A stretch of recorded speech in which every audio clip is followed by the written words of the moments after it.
뭐 코로나 바이러스 때문에 뭐 집 구경을 못 가겠다. 또 감수하고 가야죠, 마스크 쓰고. 그렇습니다. 남들하고 똑같이 움직여서 부동산 시장에서는 얻을 게 없습니다. 안녕하십니까.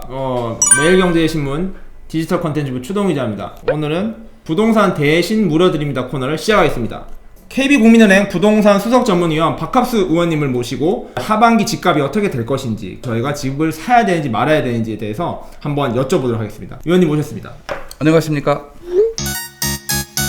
자, 그러면 올해 전망을 해볼 건데 상반기와 하반기를 좀 나눠서 해볼게요. 전 상반기에는 가장 이제 큰 이슈는 다주택자 양도세 중과가 네. 10년 보유자에 한해서 6월까지 한시적으로 유예했다. 6월까지. 자, 그래서 다주택자 중에 10년 보유한 경우에는 네.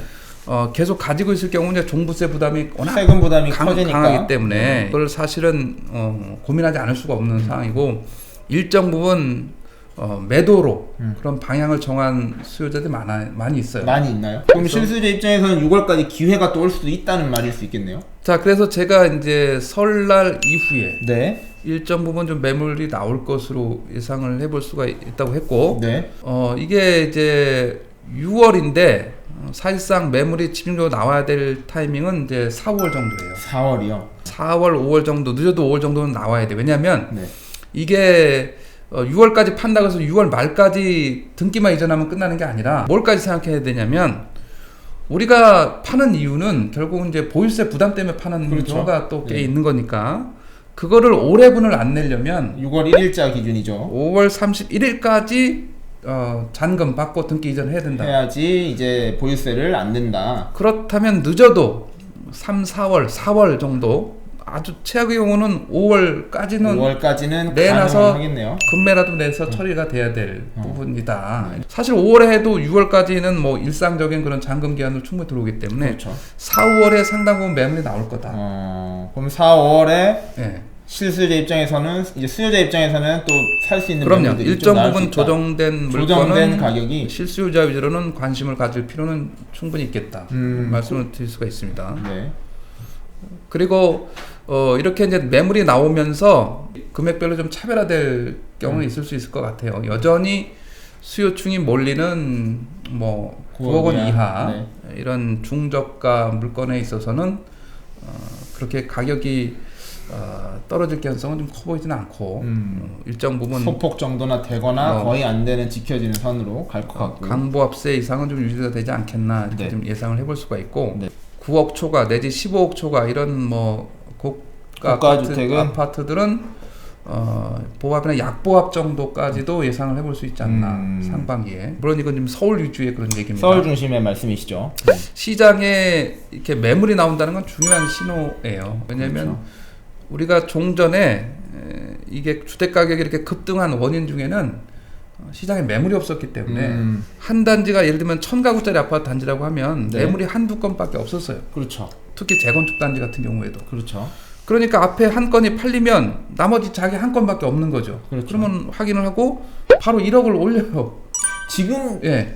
연말부터 지금까지 이어진 상승장도 사실 약간 그런 거의 분위기였죠. 그런 분위기였죠. 네, 매물이 없어서. 그래서 이제 제가 생각하는 것은 최소한 10건 정도가 확보되면 1000개 가구 정도 기준으로 한 10개 정도, 1000가구 중에 10개만 있더라도 10개만 있더라도 그렇게 가격은 급등하지 않습니다. 가격 급등하지 않는다. 네. 네네.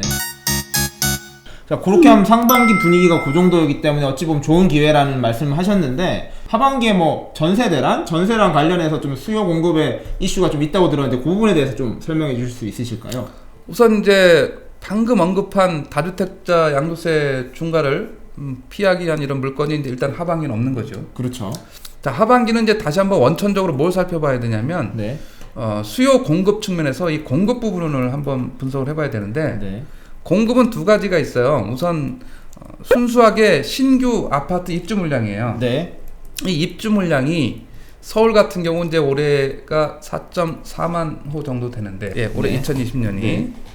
이거는 이제 지난 10년간 연평균으로 따지면 약간은 많은 수준이에요. 올해만 놓고 보면 안심해요, 사실은. 네네. 근데 문제는 뭐냐면 그동안 누적된 공급 물량, 그러니까 평균치 이하의 물량이 연달아 몇 년간 지속됐다. 자, 그런 배경하에 네. 내년도에 21년도에 네. 서울의 아파트 입주 물량은 절반 정도로 줄어요.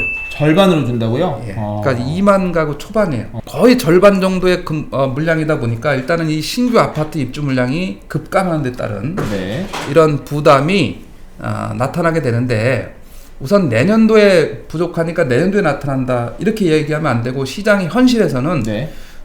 대략 선반영되는 게 한 6개월 전 정도예요. 그렇게 되면 하반기 정도가 그쵸? 내년도 공급 부족에 따른 우려가 하반기부터 나온다. 그게 특히 이제 전세 시장에서 네. 그렇게 먼저 반영될 가능성이 크다라고 할 수가 있어요. 지난 3, 4년간 전세값은 사실 고마울 정도로 안정이 됐다고 볼 수가 있죠. 그래서 이게 자연적으로 20%라는 갭을 메꾸기 위해서 전세가율이 상승할 수 있는 여지가 있을 수 있어요. 왜냐하면 매물이 부족하기 때문에. 네.